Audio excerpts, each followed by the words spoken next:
speaker, and then I agree dun sa statement na dapat madagdagan ang budget para sa edukasyon. 6% of the GDP should be allocated to the education sector. Next, the budget for social services should be increased. Sa Baguio, meron kami issue doon yung sa privatization ng Baguio General Hospitals, issue the UP Manila's PGH. And then, I believe that yung mga social services natin ay underfunded. So, it should be, the pork barrel should be rechanneled to basic social services. As for the UP Baguio situation, kasama ang UP Baguio University Student Council, noong National Heroes Day, noong sama-sama tayong nagmarcha papunta sa Luneta Park. Meron kami sariling version nun, which is yung pagmarcha namin sa Rose Garden sa Burnham Park. Kaysa rin ng UPB-USC noong Wednesday para sa UP System-Wide Day of Action against pork barrel. At ngayon, sama-sama tayo mga eskola ng bayan, eskola para sa bayan, para patuloy pa natin paitingin ang panawagan natin na ibasura ang pork barrel. Kami sa UPB-USC ay naniniwala na dapat natanggalin ang Priority Development Assistance Fund o PDAF or commonly known as pork barrel. PDAF is a service fund channeled to the members of both legislative houses in the government. Ang malaking budget po ng ating gobyerno ay napupunta lamang sa PDAF. Ayon sabi nga po kanina, bawat isa sa 24 senators natin ay binibigyan ng 200 billion. At ang bawat isa naman sa mahigit 250 representatives natin ay nakakuha ng 70 million, depende sa populasyon ng kanyang constituent. Pwede nila itong gamitin sa infrastructure projects, scholarships, etc. na hindi na-audit ng Commission on Audit. Therefore, it opens avenues for corruption.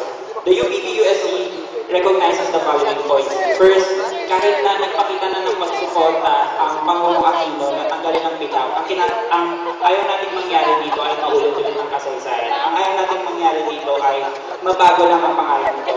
What we want is the total removal of any form of pork. Second, it removes the delineation of powers. Ayon sa saligang batas, mandato ang Legislative House para gumawa ng batas at magsilbing korte sa mga impeachment trials. The service sector is vested to local government, and thus there is no need to channel service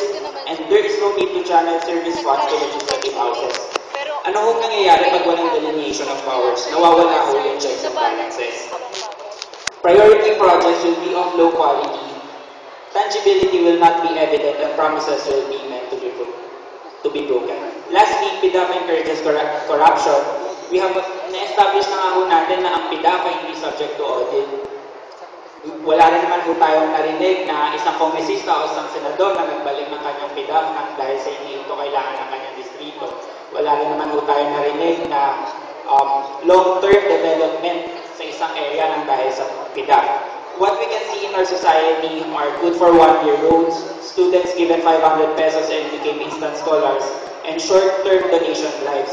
Ang mga amount na sana ito ay napupunta sa basic social services. Sabi nga nila, pag tinanggal natin yung pork barrel, tanggalin na rin natin yung Kongreso bilang wala nang gusto yung pang tumakbo. Pero kidding aside, the kind of politics that we want in the Philippines is not something traditional, something not mediocre, and something not driven by personal interest. We want a political system where leaders are ones who are willing to provide us a better Philippines.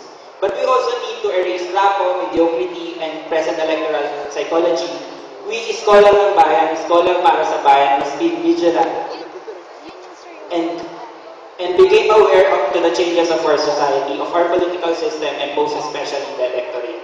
Kami po sa UP Baguio University Student Council ay naniniwalang it's time to abolish pork barrel, it's time to abolish public funds that are not tangible, it's time to cut the leak of corruption and mediocrity, it's time to convict corrupt government officials. It's time to rechannel funds that are not audited. It's time to rechannel funds to basic social services. It's time for greater state subsidy for education sector and SUCs.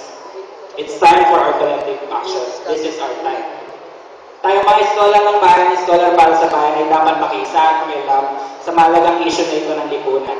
Magkaisa at manindigan, hindi natatapos ang ating action sa educational discussion, sumama at kumilos para sa panawagan na ibasura ang pork barrel system. For the interest of the students, people and the nation. Maraming